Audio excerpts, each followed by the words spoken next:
لله رب العالمين له النعمة وله الفضل وله الثناء الحسن صلوات الله البر الرحيم والملائكة المقربين على سيدنا محمد أشرف الأنبياء والمرسلين وعلى آله وصحبه الطيبين الطاهرين وسلام الله عليهم أجمعين.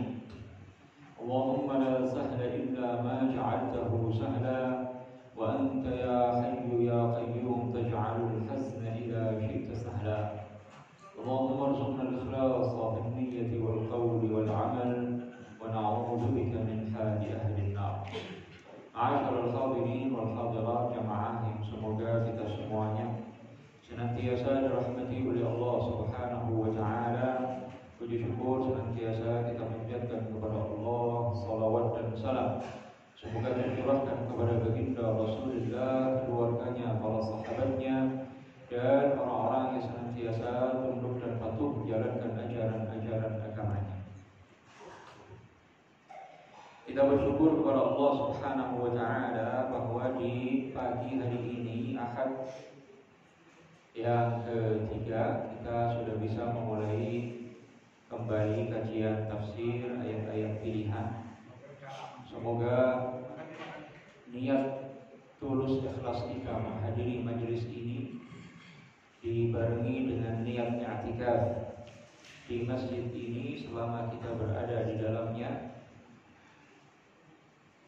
Langkah demi langkah yang kita lakukan dari rumah hingga ke masjid ini mudah-mudahan semuanya dicatat oleh Allah Subhanahu wa taala sebagai amal saleh yang akan kita peroleh balasannya kelak di yaumil qiyamah. Hadirin hadirat rahimakumullah. Suatu ketika ada salah seorang sahabat menghadap baginda Nabi sallallahu alaihi wasallam dan berkata kepada Nabi, "Ya Rasulullah, qul li fil Islam qawlan la as'alu anhu ba'daka ghairak." Wahai Rasulullah, tolong sampaikan kepadaku intisari dari ajaran Islam. Tolong sampaikan kepadaku penjelasan tentang intisari ajaran agama Islam sehingga setelah itu aku tidak perlu bertanya kepada orang lain. Jadi sahabat ini menghadap Nabi bertanya tentang intisari ajaran Islam. Nabi sallallahu alaihi wasallam menjawab, "Qul amantu billah tsumma istaqim." Katakan olehmu, aku beriman kepada Allah dan segala ajaran yang bersumber dari Allah.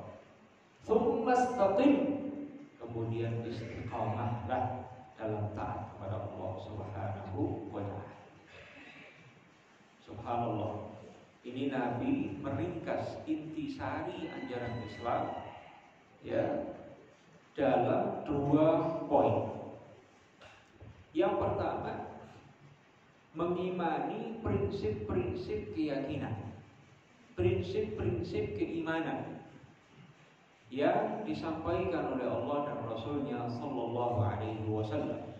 Mengimani apa yang wajib diimani, meyakini apa yang wajib diyakini. Yang kedua, istiqamah dalam taat kepada Allah Subhanahu wa taala. Apa makna istiqamah dalam taat kepada Allah? Kesimpulan dari makna istiqamah, luzumu ta'atillah, menetapi ketaatan kepada Allah Subhanahu wa taala. Dimulai dari menjalankan kewajiban-kewajiban seluruhnya dan menjauhi perkara-perkara yang Allah haramkan semuanya. Kemudian ditambah dengan melakukan amal-amal yang sunnah. Sebetulnya demikian jelas, demikian gamblang, demikian lugas penjelasan Nabi sallallahu alaihi wasallam tentang inti ajaran Islam. yang ingin berislam dengan sempurna, dua hal: meyakini apa yang wajib diyakini, yang kedua menjalankan kewajiban menjauhi yang haram, memperbanyak amalan-amalan sunnah. Ini inti ajaran Islam. Dua ini ya prinsip atau bagian terpenting terutama dari Islam. Orang yang ingin ya imannya sempurna, Islamnya sempurna, hendaknya memenuhi dua intisari ajaran yang telah disampaikan oleh baginda Rasulullah sallallahu alaihi wasallam. Ternyata setelah kita kaji, ternyata ini memang perintah Allah kepada Nabi sallallahu alaihi wasallam. Perintah Allah kepada Nabi. Allah memerintah Nabi dengan hal yang sama. Dalam surat Hud, Allah Ta'ala berfirman kepada Nabi-Nya sallallahu alaihi wasallam, "Fastaqim kama umirta wa man taba ma'aka wa la tatghaw innahu bima ta'maluna basir." Fastaqim kama umirta. Ini ayat subhanallah. Ya, sahabat Abdullah bin Abbas pernah menegaskan, "Ma unzila ala Rasulillah ayatun ashadda alaihi min hadhihi." Ibnu Abbas mengatakan tidak pernah diturunkan kepada Nabi ayat seberat ini. Makanya Nabi Shallallahu Alaihi Wasallam pernah menegaskan, beliau sendiri menyatakan, "Syayyabatni Hudun wa akhawatuha." Aku, rambutku dibuat beruban oleh surat Hud. Surat Hud diantara isinya ini tadi, "Fastaqim kama umirta wa man taba ma'aka wa la tatghaw innahu bima ta'maluna basir." Aku dibuat beruban, ya, bukan karena mikir utang, bukan karena pusing mikirin anak istri, bukan karena pening mikirin urusan dunia, bukan. Rambutku dibuat beruban oleh surat Hud dan surat-surat semacamnya yang menjelaskan tentang ahwalul qabr, keadaan di kuburan, tentang ahwalul qiyamah, peristiwa-peristiwa dahsyat yang akan terjadi di hari kiamat, tentang fase-fase kiamat. Ya, nah, surat-surat seperti ini, ayat-ayat seperti ini yang membuat beberapa rambut Nabi beruban. Padahal rambut Nabi yang beruban hanya belasan, ya, bagian jenggotnya sedikit, kemudian di bagian depan kepala sedikit. Tapi uban itu sekali lagi bukan karena mikirin urusan dunia, tapi karena mikirin perintah Allah Subhanahu wa Ta'ala kepadanya, "Fastaqim kama umirta." Istiqamahlah, konsistenlah wahai Muhammad dalam mengamalkan ajaran agama Allah, dalam mendakwahkan ajaran agama Allah Subhanahu wa Ta'ala sebagaimana engkau diperintahkan untuk itu dan orang-orang yang beriman bersamamu diperintahkan untuk itu. Wala tatghaw, janganlah kalian melampaui batasan-batasan yang telah Allah buat.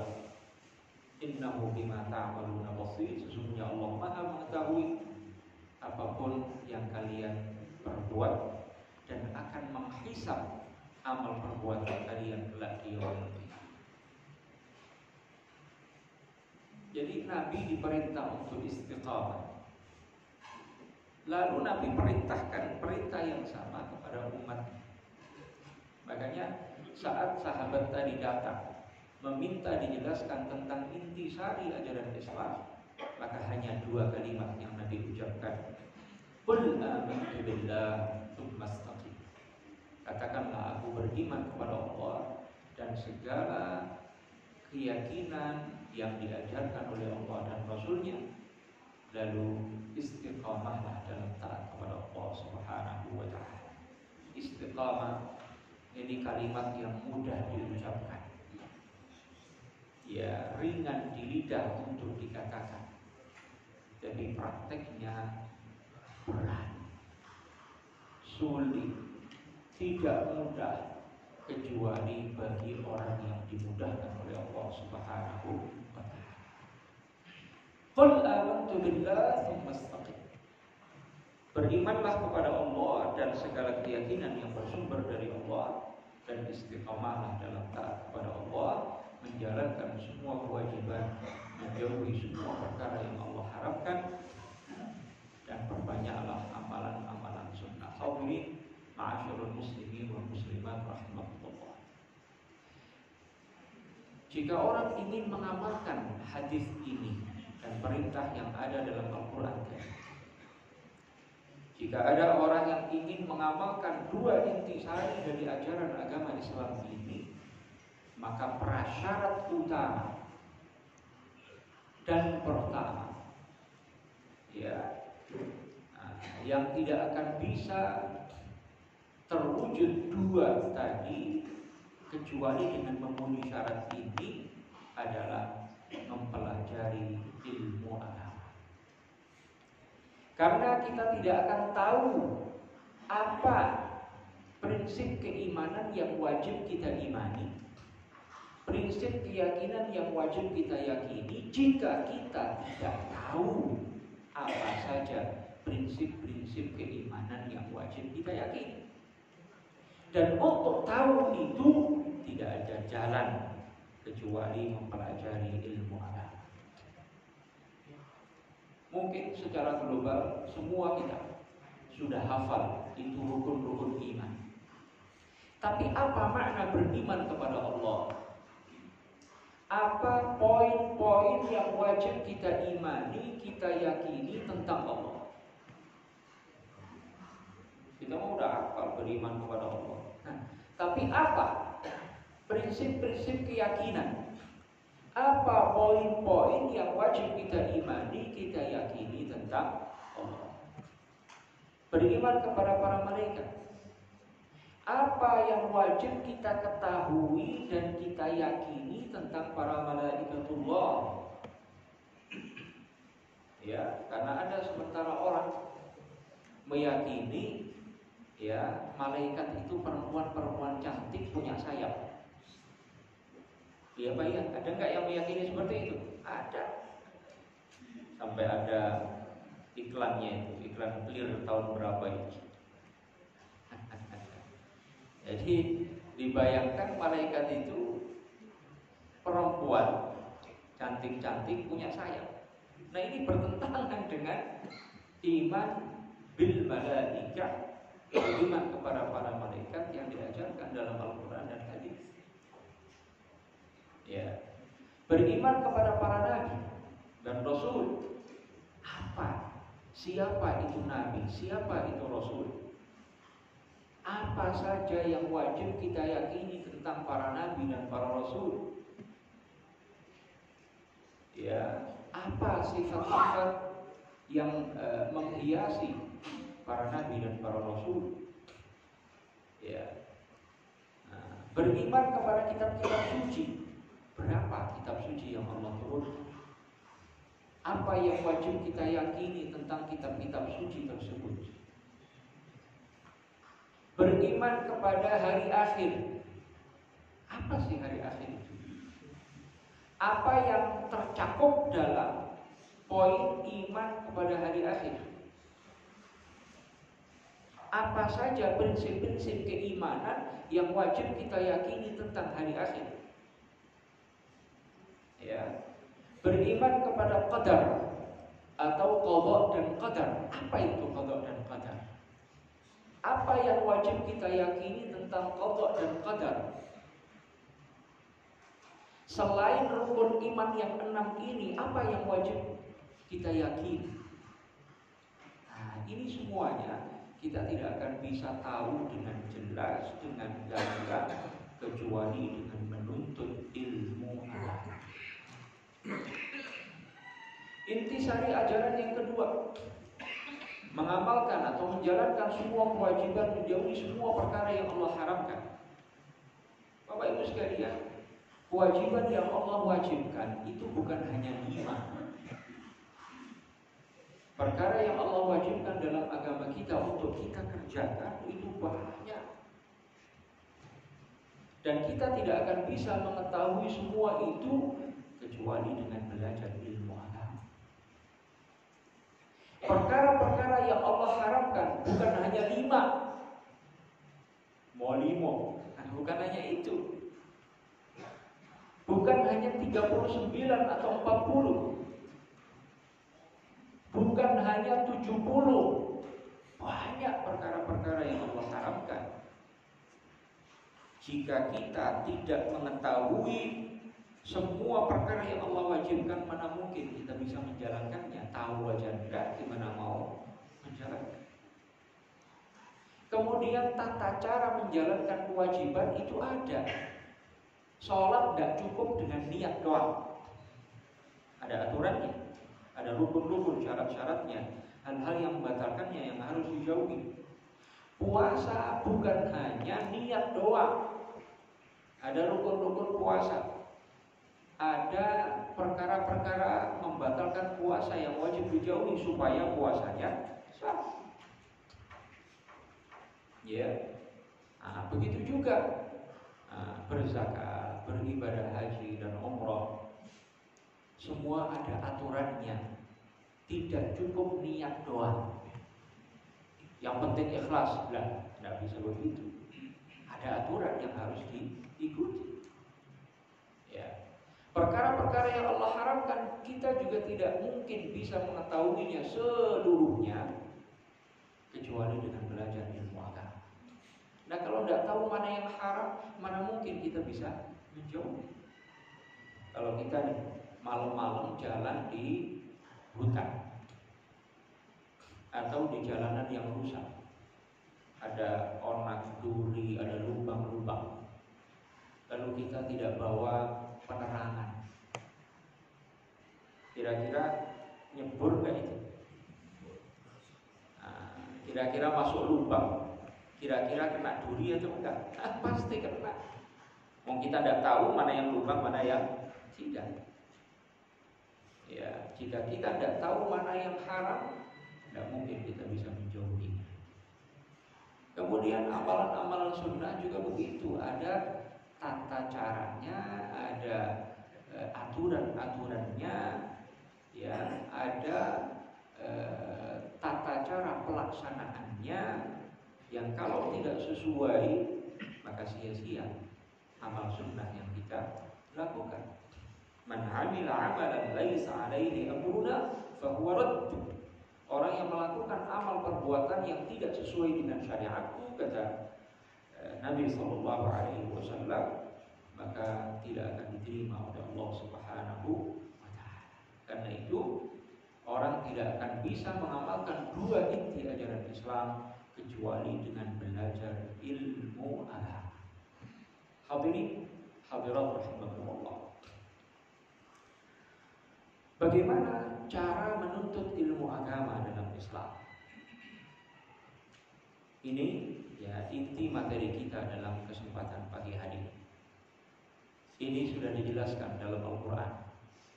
Ya, sudah disinggung dalam Al-Quran. Paling tidak dalam 2 ayat. Pertama, firman Allah Subhanahu wa taala tentang Nabi kita Muhammad sallallahu alaihi wasallam, 'allamahu syadidul quwa. Sebelum ayat itu Allah berfirman, "Wa ma yantiqu 'anil hawa in huwa illa wahyun yuha." 'Allamahu syadidul quwa dzu mirratin fastawa wa huwa bil ufuqil a'la. Allah taala menjelaskan bagaimana Nabi Muhammad ya memperoleh ilmu. Bagaimana Nabi sallallahu alaihi wasallam menimba ilmu. Kemudian disinggung dalam ayat lain bagaimana Nabi mengajari para sahabat ilmu agama. Allah Ta'ala tegaskan dalam surah Al-Jumu'ah, "Walladzi ba'atha fil ummiyyin rasulan minhum yatlu 'alaihim ayatihi wa yuzakkihim wa yu'allimuhumul kitaba wal hikmata wa in kanu min qablu lafi dhalalin mubin." Ayat ini menjelaskan bagaimana para sahabat atau peran Nabi dalam mengajari para sahabat. Bagaimana para sahabat belajar kepada Nabi sallallahu alaihi wasallam. Hadirin rahimakumullah. Ayat pertama yang kita singgung, 'allamahu syadidul quwwah. Muhammad diajari oleh malaikat yang sangat kuat. Yang dimaksud Jibril alaihissalam. Jadi Nabi punya guru namanya Jibril. Nabi punya guru namanya Jibril. Nabi belajar kepada Jibril. Nabi duduk bersama Jibril, belajar ilmu agama kepada Jibril alaihissalam. Nabi aja belajar kepada guru. Gimana ada orang sekarang mengaku bisa memahami dan menguasai ilmu agama secara otodidak. Ya, bagaimana ada orang sekarang mengaku paham agama secara otodidak. Ya, bagaimana ada orang sekarang berani ya berbicara tentang masalah agama hanya mengandalkan internet, YouTube, Google dan seterusnya. Ya, subhanallah. Nabi saja belajar kepada Jibril alaihissalam. Dan proses belajar Nabi kepada Jibril itu berkelanjutan, bukan sekali, 2 kali. Ya. Sampai menjelang wafat Nabi sallallahu alaihi wasallam di bulan Ramadan terakhir. Ya. Dalam kehidupan Nabi sallallahu alaihi wasallam, Nabi murajaah tadarus Al-Quran bersama Jibril alaihissalam setiap malam di bulan Ramadan sampai di tahun terakhir, Ramadan terakhir itu beliau khatam Al-Quran 2 kali bersama Jibril alaihissalam di setiap malam hari Ramadan. Sepanjang 1 bulan itu khatam 2 kali. Subhanallah. Nabi belajar kepada Jibril secara berkelanjutan. Meskipun dalam proses selanjutnya Nabi lebih luas ilmunya dari Jibril. Karena Nabi makhluk Allah yang paling mulia. Allah limpahkan kepadanya, Allah berikan futuh, Allah buka hatinya, Allah jadikan hati Nabi menerima ya ilmu-ilmu pengetahuan yang jauh lebih luas dari yang dimiliki oleh Jibril alaihissalam. Ya, sehingga Nabi menjadi a'lamu khalqillah, makhluk Allah yang paling luas ilmunya. Ya, murid tapi lebih hebat dari gurunya. Ya, murid tapi melampaui kemampuan dan keilmuan gurunya. Sayyiduna Rasulullah sallallahu alaihi wa alihi wasallam. Rasulullah belajar kepada Jibril bukan hanya Al-Quran. Selain Al-Quran juga begitu. Pernah suatu ketika Nabi sallallahu alaihi wasallam datang para sahabat bertanya kepada beliau, "Ya Rasulullah, ma afdalu biqa'il ard? Ma khairu biqa'il ard? Wa ma syarru biqa'il ard?" Ya Rasulullah, apa bagian bumi yang paling mulia dan apa bagian bumi yang paling buruk? Apa kata Nabi? La adri, saya tidak tahu. As'alu akhi Jibril, saya akan tanya saudaraku dulu, yaitu Jibril alaihissalam. Nah, kalau sebagian penceramah yang nanya belum selesai sudah dijawab. Pertanyaannya belum selesai sudah dijawab. Padahal Nabi Shallallahu Alaihi Wasallam Saat ditanya oleh sahabat tidak tahu jawabannya, beliau tanpa malu menyatakan, la adri, saya tidak tahu. As'alu akhi Jibril, saya tanya dulu saudaraku, guruku Jibril alaihissalam. Setelah itu beliau bertanya kepada Jibril, disampaikan jawabannya. Lalu Nabi menyampaikan jawaban itu kepada para sahabat. Beliau tegaskan, khairu biqa'il ardil masajid wa syarru biqa'il ardil aswaq. Bagian bumi yang paling mulia adalah masjid, bangunan yang dibangun untuk mentauhidkan Allah, beribadah kepada Allah, bermunajat kepada Allah, berzikir, menyebut asma Allah. Masjid-masjid itu bagian bumi yang paling mulia. Makanya nanti masjid yang tanahnya halal, dibangun dari harta yang halal, itu tidak hancur, diboyong ke surga. Masjid-masjid yang dibangun dengan harta yang halal itu akan diboyong ke surga. Ya. Wa syarru biqa'il ardil aswaq. Bagian bumi yang paling buruk adalah pasar. Kenapa? Karena di pasar banyak orang melakukan hal-hal yang diharamkan oleh Allah Ta'ala. Banyak orang yang berjual beli melanggar larangan-larangan Allah. Ya.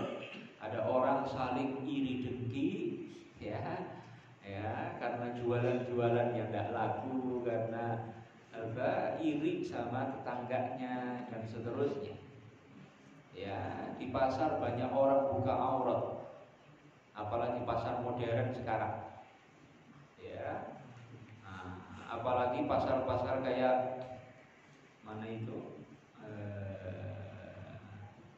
Senayan sana, ya, pasar modern, mall-mall itu banyak orang buka aurat. Ya, di pasar banyak orang melakukan sumpah palsu. Ya, di pasar banyak orang berbohong, ini barang ori, ini ori. Ya, padahal KW.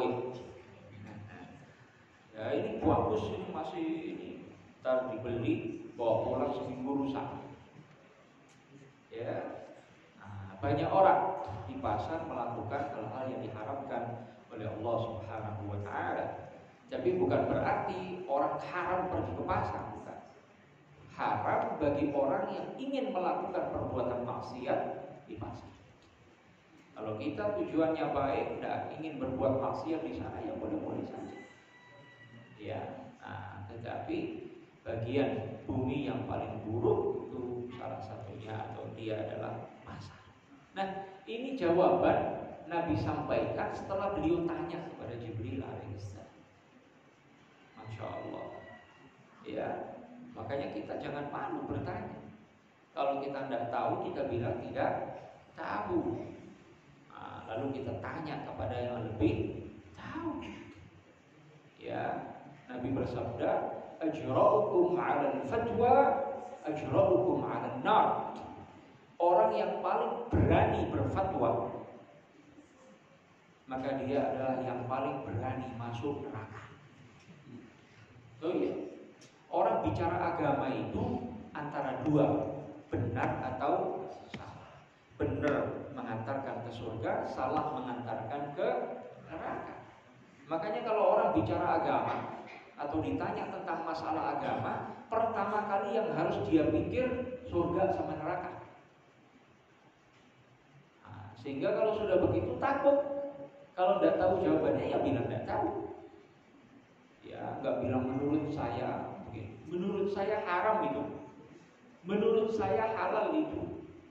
Nah, kalau agama itu menurut saya, berapa banyak itu nanti pendapat yang akan muncul, semuanya akan mengatakan menurut saya, hancur itu akan. Ya, subhanallah. Ya, makanya orang kalau bicara masalah agama mikir dulu. Kalau saya ngomong begini, ini mengantarkan saya ke surga atau mengantarkan saya ke neraka? Ya, nah, ini sangat penting. Hadirin rahimakumullah. Jadi Rasulullah belajar kepada gurunya Jibril. Para sahabat belajar kepada baginda Rasulullah Sallallahu Alaihi Wasallam. sahabat kebanyakan orang Arab. Kebanyakan orang Arab. Ada beberapa yang bukan Arab. Salman Al-Farisi, orang Persia. Bilal bin Rabah, ya, orang Ethiopia, Habasyah. Ya, siapa lagi? Nah, sebagian sahabat yang lain. Abdullah bin Salam itu orang Yahudi, bukan orang Arab. Ya, tapi kebanyakan para sahabat Arab. Tapi tidak cukup mereka dengar-dengar doang. Mereka duduk bersimpu di majelis baginda Rasulullah sallallahu alaihi wasallam, belajar langsung kepada Nabi, bertatap muka, menimba ilmu dari lidah mulia baginda Rasulullah sallallahu alaihi wasallam. Belajar langsung, ya, kepada Rasulullah sallallahu alaihi wasallam. Memang para sahabat itu bermacam-macam. Ada sahabat yang tinggal di Madinah, ada sahabat tinggalnya di luar Madinah. Ada sahabat berjumpa dengan Nabi sekali. Ada sahabat tiap hari berjumpa Nabi sallallahu alaihi wasallam. Macam-macam sahabat itu. Ya, jadi nggak semua sahabat itu tinggalnya di Madinah, tidak. Ada sebagian sahabat tiap hari ketemu Nabi, seperti Abu Hurairah. Abu Hurairah itu sengaja hidup di emperan Masjid Nabi Sallallahu Alaihi Wasallam untuk apa? Agar setiap hari bisa menimba ilmu, bisa bermulazamah dengan Nabi Sallallahu Alaihi Wasallam. Tiap hari bersama Nabi, karena beliau tinggalnya di Masjid Nabawi bersama Ahlus Suffah lainnya. Ya, makanya beliau itu masuk Islam sekitar tahun 7 Hijriah. Jadi sekitar 3 tahun lebih belajar kepada Nabi. Tapi hadis yang beliau dengar jauh lebih banyak dari sahabat-sahabat lain yang jauh lebih senior dan lebih mulia dari Abu Hurairah. Abu Bakar, Umar, Utsman, Ali itu dari Makkah. Ketemu belajar sama Nabi dari Makkah.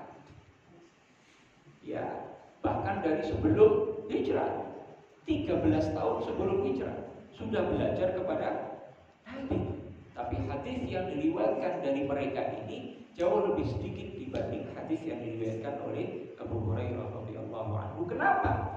Karena Abu Hurairah tiap hari ketemu Nabi selama 3 tahun lebih. Karena pengen ketemu Nabi setiap hari, maka apa? Dia nggak kerja. Dia makan dari sedekah-sedekah para sahabat, pemberian-pemberian Nabi Sallallahu Alaihi Wasallam.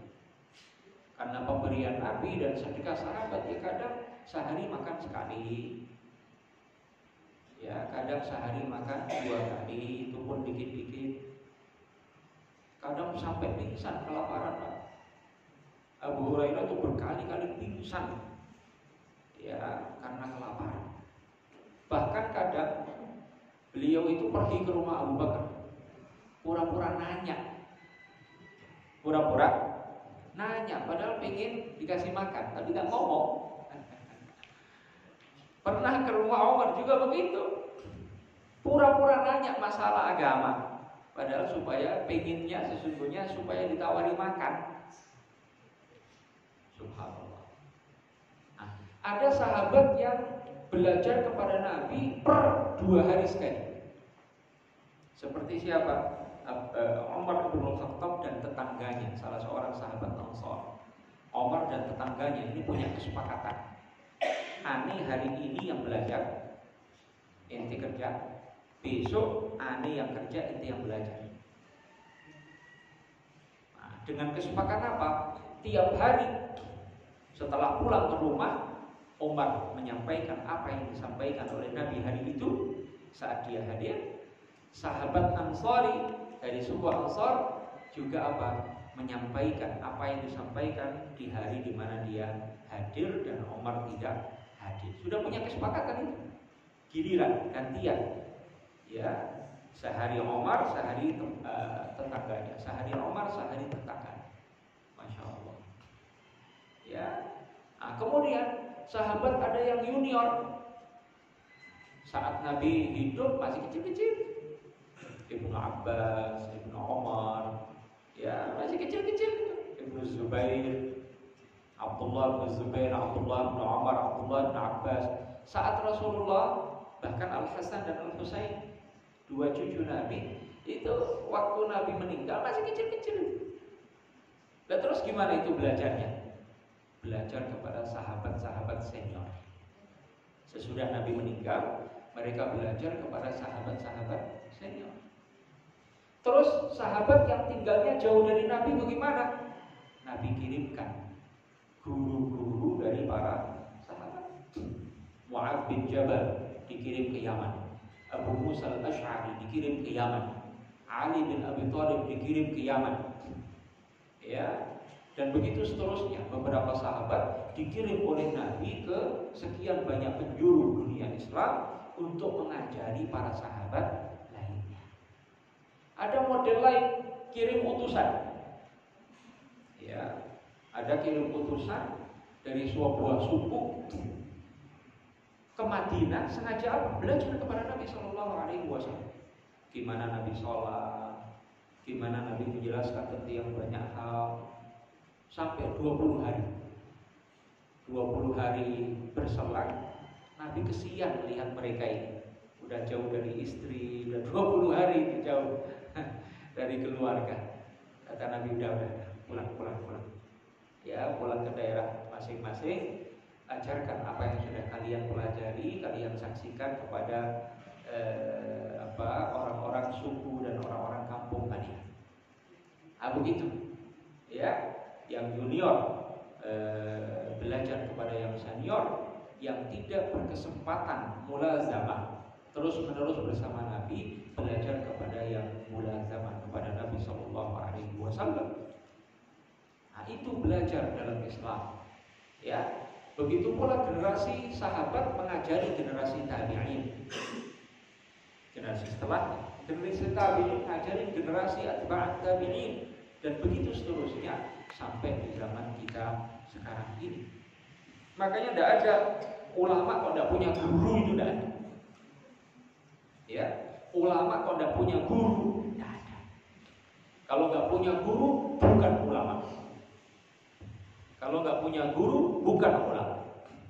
Ya, para ulama Islam menegaskan, la yu'khadhul ilmu illa min afwahil ulama.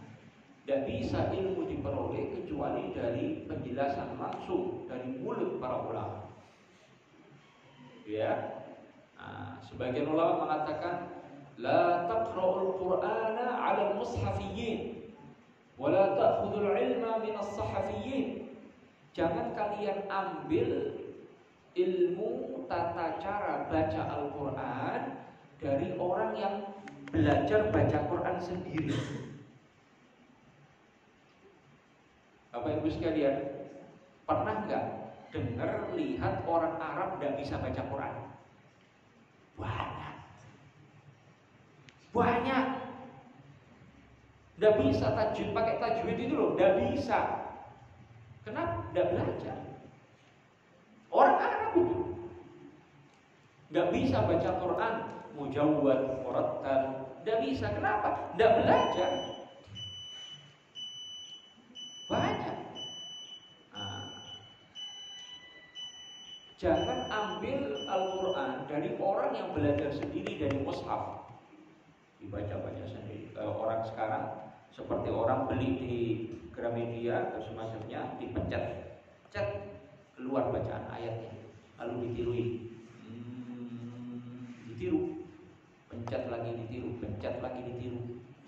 ya. Itu bukan belajar Al-Quran, main-main itu. Kalau belajar Quran ke guru yang menunjukkan cara bacaan yang benar, guru yang mengoreksi bacaan kita, guru yang memberikan lisensi pengakuan, bacaan kamu sudah bagus, sudah benar. Nah, kalau kita murid, kita juga guru, ya pasti benar lah.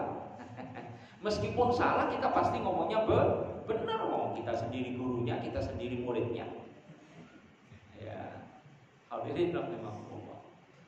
Jangan ambil ilmu dari orang yang belajar sendiri dari lembaran-lembaran kitab. Al-Imam Syafi'i mengatakan, man ta'allama al-ahkam min butunil kutub, atau man ta'allama min butunil kutub dhayya al-ahkam. Orang yang belajar dari kitab, belajar sendiri, itu akan merusak hukum-hukum agama. Ya, jadi belajar harus kepada seorang guru. Kenapa? Karena Allah mengajarkan demikian. Al-Quran menegaskan tentang Nabi Muhammad, allamahu syadidul quwa. Muhammad belajar kepada Jibril. Kemudian kenapa ini? Harus talaqi, harus belajar langsung kepada seorang guru untuk meminimalisir kesalahpahaman terhadap agama. Ya, untuk membersihkan kekeliruan pemahaman terhadap Al-Quran, terhadap hadis, terhadap ajaran agama Allah. Ya, beberapa waktu lalu di momen Idul Fitr ada sekelompok orang melakukan sholat Idul Fitr jaraknya 1 meter 1 meter. Tahu nggak itu? Nonton nggak? Ya. Katanya apa? Nah, ini kan Quran perintahnya. Ya ayyuhalladzina amanu idza qila lakum tafassahu fil majalisi fafsahu yafsahillahu lakum wa idza qila nushuzu fanshuzu yarfa'illahu alladzina amanu minkum walladzina utul ilma darajat. Rupanya apa? Salah paham terhadap ayat ini. Ini ayat berbicara tentang apa? Kalau orang duduk di majelis ilmu, di majelis zikir, di majelis Rasulullah Sallallahu Alaihi Wasallam, konteks turunnya ayat itu. Jadi waktu itu ada orang-orang, majelis Nabi Sallallahu Alaihi Wasallam, orang lagi belajar. Nah, di hadapan Nabi itu orang rebutan siapa yang dekat dengan Nabi langsung. Yang dekat, lebih dekat itu pada rebutan. Ternyata saat itu datang para ahlu Badr. Ahlu Badr ini para sahabat yang ikut serta perang Badr. Ini sahabat-sahabat senior, 300 sekian orang. Ya, mereka datang belakangan. Mereka terpaksa berdiri, nggak dikasih tempat duduk sama sahabat yang lain. Nah, Rasulullah nggak suka itu. Ini ahlul ilm, ahlul fadl. Ini para sahabat yang awal mula masuk Islam. Mereka harus dihargai. Ini orang-orang yang pertama kali memperjuangkan Islam. Turun firman Allah, ya ayyuhalladzina amanu idza qila lakum tafassahu fil majalisi fafsahu yafsahillahu lakum. Wahai orang-orang yang beriman, jika dikatakan kepada kalian tawassahu tafassahu, ya, buka, kasih tempat duduk kepada kawan-kawan yang lain, fafsahu, ya, luangkan, luaskan, lebarkan, renggangkan itu majelis, yafsahillahu lakum, Allah akan melapangkan untuk kalian tempat kalian nanti di surga. Jadi itu tentang apa? Orang yang menghadiri majelis ilmu, kalau lagi desek-desekan, tolong agar dibuka majelis, direnggangkan supaya semua orang bisa kebagian tempat duduk. Bukan hanya majelis ilmu, majelis zikir juga begitu. Bahkan majelis jihad. Di perang-perang Nabi itu sahabat pengen paling depan, pengen cepat perang gugur syahid. Nabi bilang, ayo dibuka lebar bisa supaya semua dapat kesempatan yang sama. Nah itu tentang apa itu? Tentang majelis ilmu, tentang majelis zikir dan seterusnya, supaya memberikan peluang, kemudahan bagi yang lain supaya bisa memperoleh kebaikan yang sama. Itu makna ayat itu. Bukan fafsahu itu lebarin 1 meter, setengah meter. Anak kecil juga tahu kalau dalam sholat yang dianjurkan apa? Merapatkan shaf. Ini salah paham satu ayat, Pak. Udah gitu ngotot lagi. Udah gitu bilang madhab Bung Karno lagi. Sejak kapan Bung Karno punya madhab itu? Subhanallah. Nah ini bahaya. salah paham terhadap ayat Al-Quran banyak. Itu bisa terlihat itu hasilnya. Yang lain alasan yang dibuat-buat. Apa kalau makan pete, kalau makan ya apa? Itu akal-akalan itu. Akal-akalan itu. Nah kalau orang makan bau sesuatu yang punya bau busuk, oleh Nabi diusir dari masjid, suruh keluar dulu. Ya, nah, makanya kita kalau ke masjid, ke majelis ilmu dianjurkan apa? Menghilangkan bau-bauan itu, sering-sering bersiwak, pakai minyak wangi. Itu yang dianjurkan oleh Nabi Shallallahu Alaihi Wasallam. Bukan aturan sholatnya dirubah. Ya, coba ini kenapa ini terjadi? Salah paham terhadap satu ayat Al-Quran. Ya, kalau kita bicara contoh-contoh orang yang salah paham banyak, Pak. Bahasa Arab itu kan beda titik sudah bisa beda kata, beda makna. Ada orang yang bernama Tuma. Ini suatu ketika mampir di sebuah toko kitab. Dulu ada namanya, toko buku juga ada dulu. Tapi penggandaan buku itu ditulis ulang. Dulu orang jual buku itu bagaimana? Buku aslinya ditulis ulang, lalu dijual. Nah ini orang datang ke toko buku lalu baca hadis. Al-habbatus sauda shifa'un min kulli da. Jinten hitam obat dari segala macam penyakit. Al-habbah, ba titiknya satu. Nah waktu itu naskahnya itu tidak jelas sehingga terlihat seperti ada titik dua, sehingga dia baca al-hayyatus sauda shifa'un min kulli da. Maknanya berubah dari jinten hitam menjadi apa? Ular hitam. Nah, akhirnya apa? Ada orang sakit minta obat, dia kasih ular hitam, mati itu yang ya, yang dikasih resep itu mati. Sejak saat itu Tuma ini menjadi simbol orang yang bodoh, simbol orang yang tidak berilmu. Jadi kalau mau pintar itu nanti seperti Habibie, kan begitu? Nah, itu kan simbol kecerdasan. Ini Tuma itu jadi simbol kebodohan. Pokoknya goblok Tuma ini. Namanya Tuma. Masya Allah. Ada lagi orang lagi tawaf mengelilingi Ka'bah. Orang keheranan melihat ini orang. Kenapa? Karena tawaf itu banyak bawa papan kayu, bawa pisau, bawa tikus sambil tawaf. Ditanya, lah ini ada apa ini? Kenapa kok tawaf bawa papan, bawa pisau, bawa tikus? Nah, katanya kan dijelaskan dalam kitab fikih.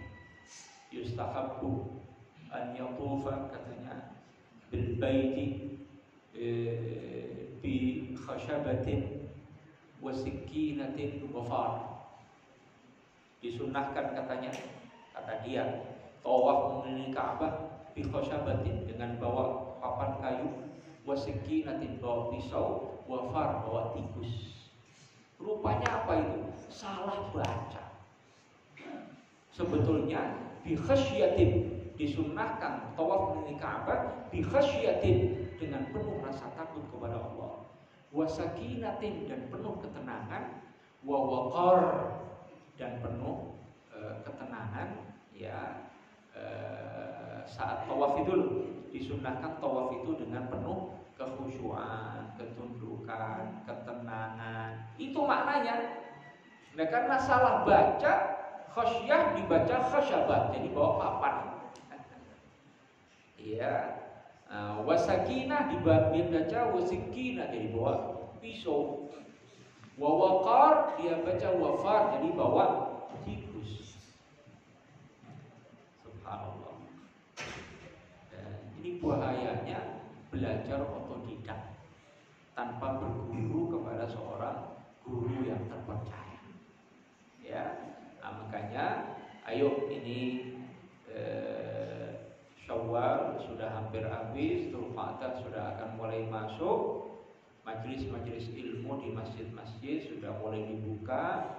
Di rumah-rumah para guru, para ulama sudah mulai berjalan. Ayo kita hadiri rame-rame majelis ilmu ya. Sebagian orang mengira Pak, majelis ilmu itu bukan ibadah, itu keliru besar. Makanya banyak orang habis sholat jamaahnya 4 sof 5 sof. Giliran habis maghrib sampai isya, giliran haji atau habis subuh, itu yang tersisa 10 orang, 20 orang, itu udah banyak. Kenapa? Pulang. Ngapain pulang? Baca Quran, ibadah. Pulang ngapain? Sholat sunnah. Padahal duduk di majelis ilmu, mempelajari satu bab ilmu agama, pahalanya lebih besar dari sholat sunnah 1000 rakaat. Nabi SAW bersabda, la antaghduwa fatata'allama ayatan min kitabillah. Abu Dzar, kamu keluar dari rumah ke tempat yang jauh atau dekat, belajar satu ayat Al-Quran.